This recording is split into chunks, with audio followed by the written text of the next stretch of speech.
I am kind of like any startup, right? Operating on tighter margins. I think if Melville was my fifth location and I already had a few associates, I'd say, yeah, keep it. Let's open another one and let's keep Melville because it is, probably a good long-term play. But, given that I can't support three offices, that plus hiring an employee, plus considering starting to run some ads, then I've stretched my budget too thin. Well, hello and welcome to the Sterling Family Law Show. I'm Jeff Hughes. I'm your host. I have with me Tyler Dolph, my co-host, and today we're back with Tom Hartin as he is building his family law firm on Long Island. And for those of you who are thinking about starting a firm or you've started a firm, what do you do when the advice you're getting from your marketing agency doesn't comport with what you want to do with your business? How do you handle that? So we're going to hear from Tom how he's working through that right now as he's building his firm and thinking about how does he expand whenever the marketing team's telling him one thing and he wants to do something different. Well, Tom, let's look at your numbers for the month of August here. So we're sitting here in September looking back at the month, and that was your 13th full month, I will point out, that you have had your firm going. And we've been looking at your numbers and talking through your firm every month since then. So here we are again. And why don't you walk us through what happened? Sure. So things remained pretty steady from the months before that. The only hiccup in August is that I did take a week's vacation, so that me being a solo attorney obviously is going to result in my numbers taking a little bit of a hit.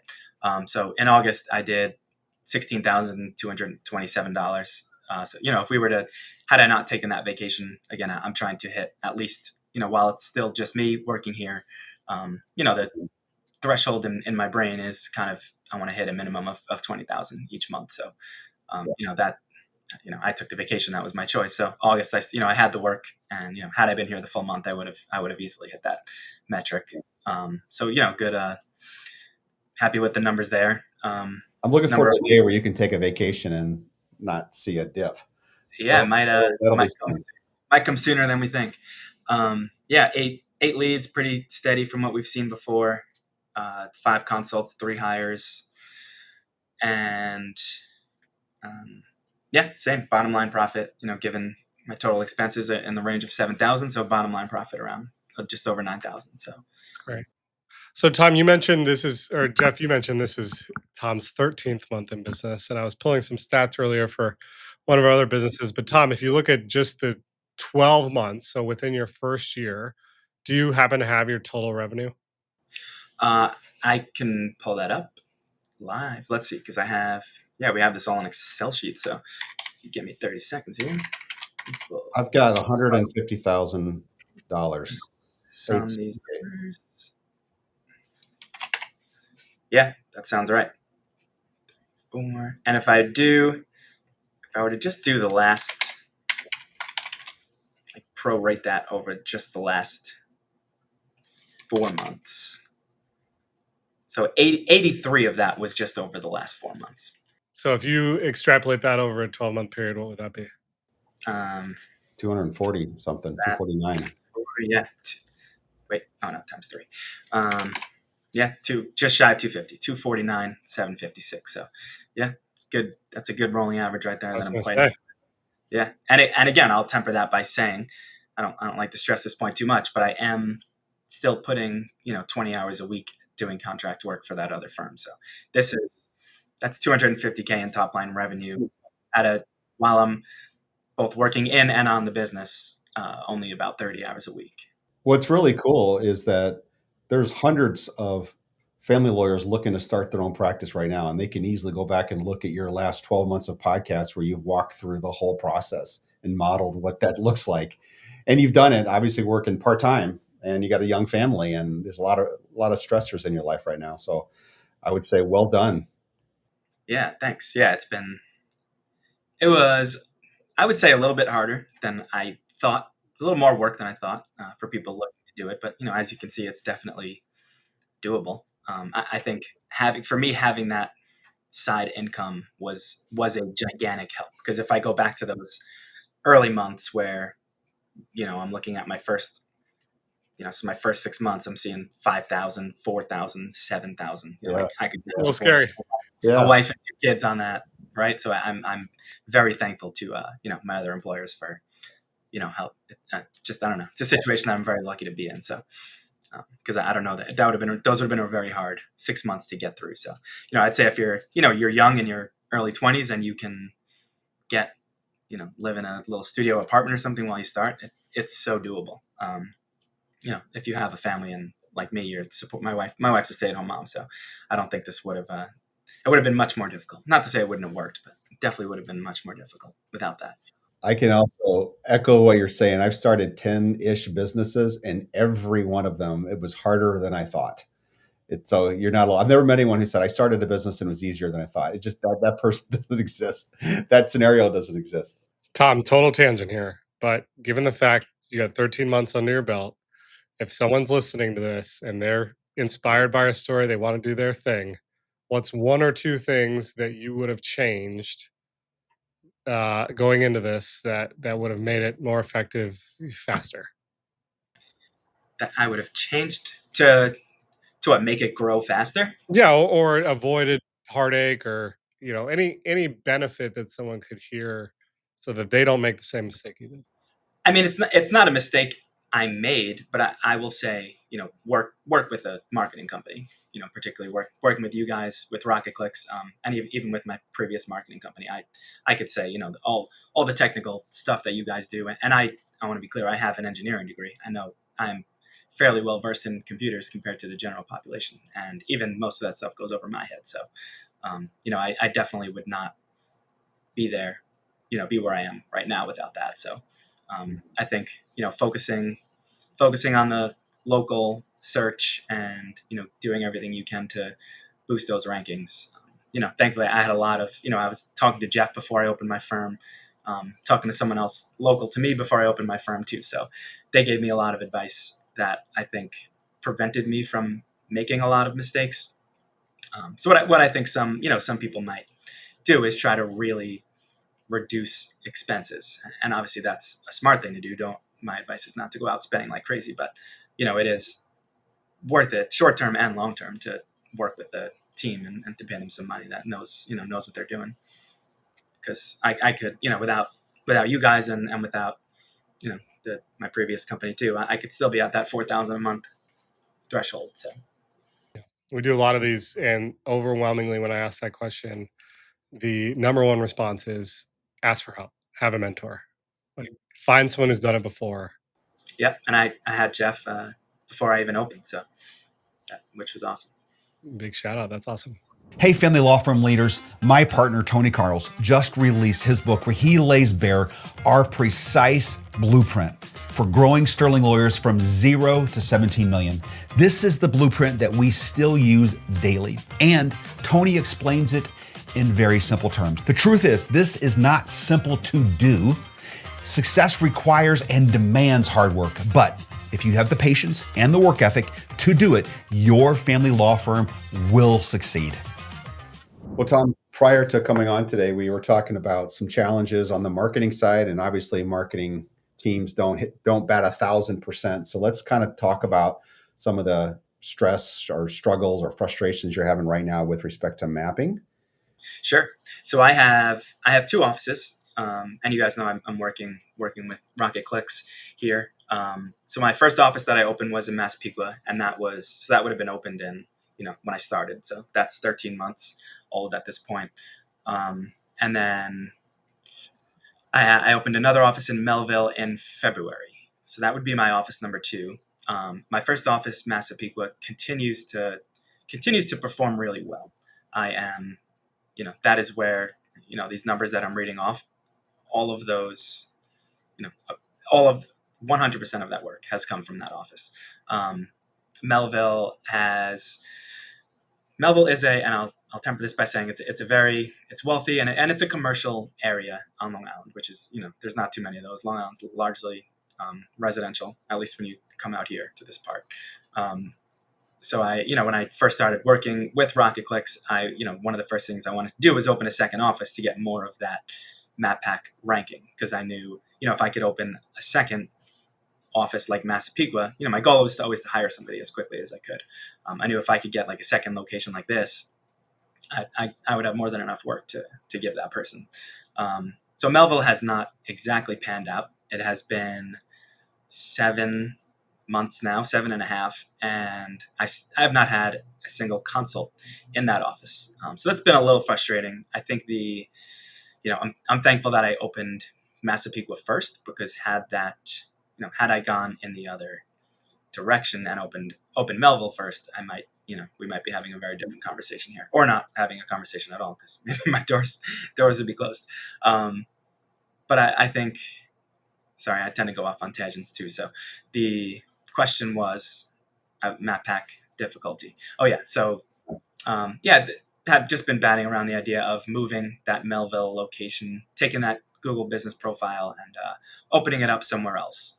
And it is kind of like a short versus long term play, because I know the team at Rocket Clicks probably is, when they thought Melville, focusing, they're looking 3 to 5 years ahead and saying, hey, if we give this office time, this can be, it could be a money pit. And they're probably right. But when I look at the map pack rankings in Melville, there are, I want to say 5, and that might even be being conservative, other firms there within 2 or 3 mile radius, maybe even less than that, that have 500 plus reviews, and when they did a analysis of their backlinks, they're all in the thousands, and here I am with like 11 backlinks and 12 reviews on that Google business profile. So there's no way I'm going to be competitive there.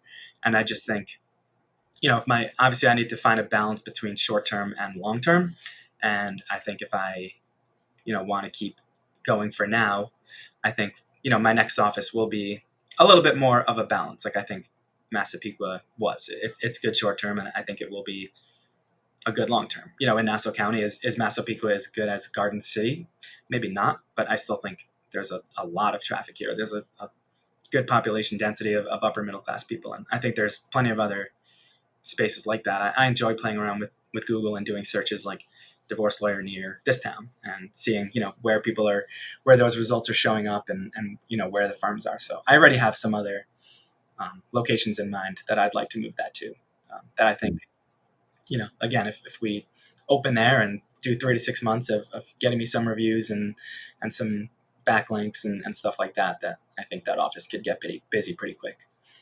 Do you have a sense, Tom, as to why you're not getting the traffic? Like, what's the biggest reason? Is it the competitive pressure of all of Yeah, these I other think larger firms? yeah. Again, there's only a few commercial districts on Long Island, right? Garden City is one, Hopog is one, Melville is one. So when I opened my first office, I intentionally avoided those commercial districts. I basically found a spot where the next nearest divorce lawyer is probably 4 or 5 miles up the road, and they don't even. I think they're largely referral based. They have a very small internet presence.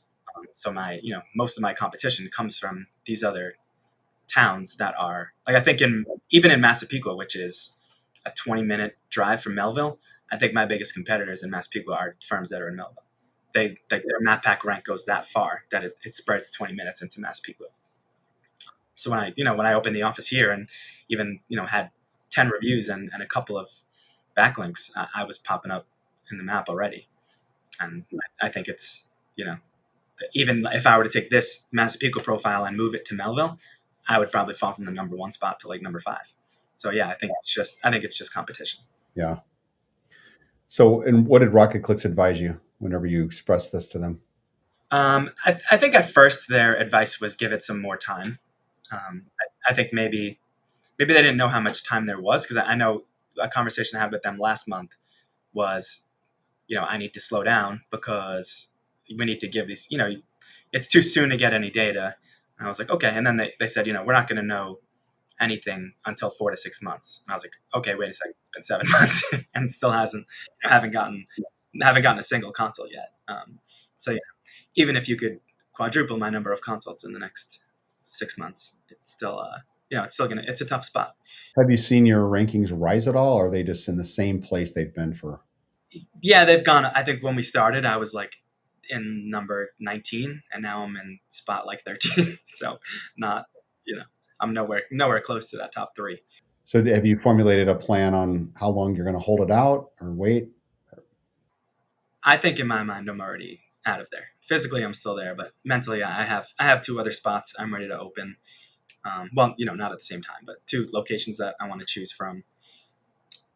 And I think And another reason, and we can kind of segue into this, that I want to move so that this is going further out east into Suffolk County, and the person that I'm looking to hire lives further out there, and I think would have more of a preference for working. So even if that's just another added benefit to considering one of these Right. spaces.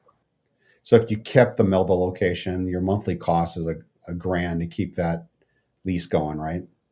No, that's my more expensive office. So I pay $1,200 here in Massapequa. In Melville, the office is $1,600. Okay, so it's a $1,600 a month cost to keep it going if you wanted to stay there. Yeah, I think I would rather, and again, I'll probably pay that same amount, 1,500, 1,600 somewhere else.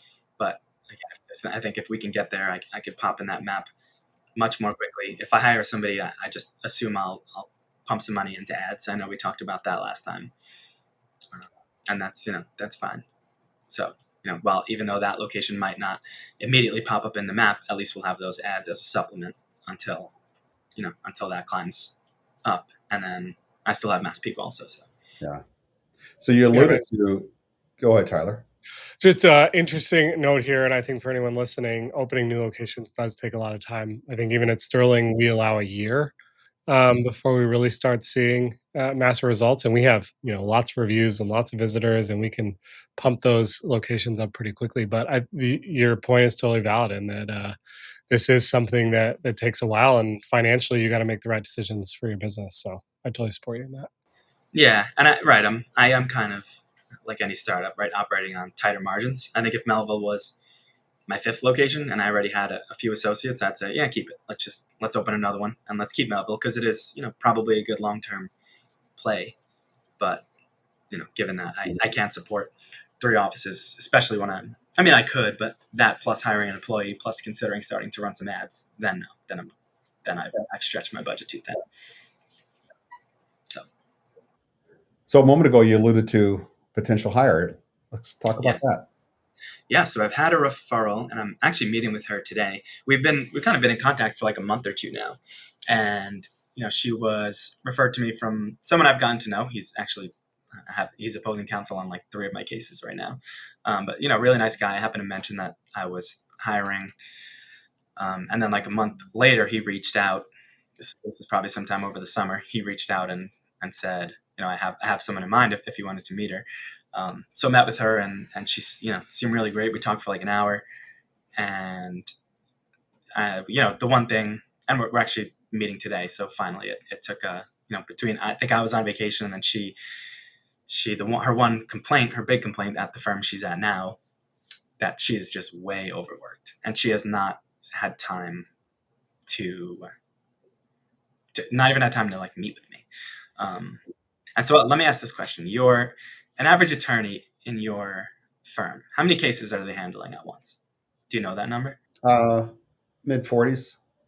Okay, that's what I thought. And so for reference, I probably have somewhere around 20, 25 right now. She's told me 107. Wow. And she doesn't Wow. have she doesn't have a paralegal. Wow. Wow. Yeah. So I fully believe I'd want to leave too. yeah, right. And so but the flip side of that is she's paid very well. So I think I think she's done. She wants to leave, and she knows she's going to be taking a cut. And I had that conversation with her. I said, if you want quality of life, there is going to be a bit of a pay cut, and I'm going to talk to her a little bit more today about working for me, who's more of a startup, than this firm that's been around for decades and is probably has a lot more machines and technology and stuff in place that I don't. But other than that, I know she, the guy that referred her to me said she, all the clients love her, and this is someone that works with her. Clients love her. All the judges and stuff in Suffolk County, really respect her and everything. So I think, I think she would be, on the legal side, I think she would be awesome. Just have to, figure out what the numbers are, and hope. I don't know. Hopefully we can So make if it you work. brought her on, what are your thoughts on ramping up her caseload? Would you give her some of your files, or would you give her all the new ones coming through?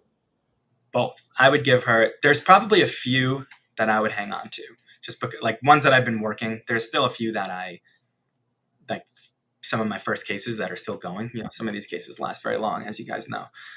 So I have, probably 3 of those cases that are, from like 2024 that are still moving. But I think, anything that I've brought in more recently, and, obviously all new cases that I sign, no matter what office they're in, would go directly to her. And, the side note to that is me being fortunate in having this other income is that I can pick up work there. Yeah.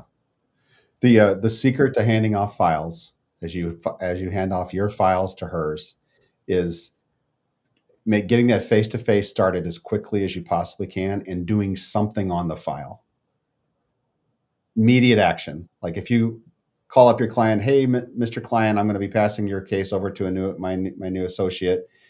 Here she is on the phone. Let's talk, and then she's already got something going on the case. Yeah, So it's a good it's point. That's that simple. Right. Yeah. And I think, like I said, I've met with her. She's really, really friendly, and I know she, is probably has that courtroom personality that to an extent I don't. I can be. I've been good in court because I'm not good about talking about myself, but I think I'm smart. I come in with the facts where, and I sometimes attorneys that have been practicing 20, 30 years, they start talking and I'm like, are you talking about a different case? Because what are you talking about? But I don't have that like really aggressive courtroom personality that, a lot of these divorce lawyers here, especially in New York, on Long Island, they all come in hot headed, and my response is like, pump the brakes. You're talking about something wrong. I think she has that a little bit better than me. So I would not even. I think sometimes senior people pass cases off to like they bring in like a second year associate and pass cases off, and probably in their own mind they're like, I gotta watch this case myself still a little bit on the back end and make sure things are going well. Like that's not even a thought in my mind. I think if I passed the case off to her, I would be extremely confident. So I think that would come through in my conversation with the client. That she's been actually been. I think it's rare that. Well, I don't know. Maybe you can correct me on that, but rare that someone hires someone with more experience than themselves. Significantly more experience. Well, Tom, I think you have the right vision, right? You know that you don't long term want to be the attorney at your firm managing all the cases. You want to be the CEO running the business. And so you have to make this hire at some point. I think we talked last episode about, what's the right time, and is it more about finding the right fit versus making the hire when it makes more financial sense. How are you navigating that scenario, especially given the fact that she's a very highly paid, competent employee, and that you're going to need to take on some of that burden?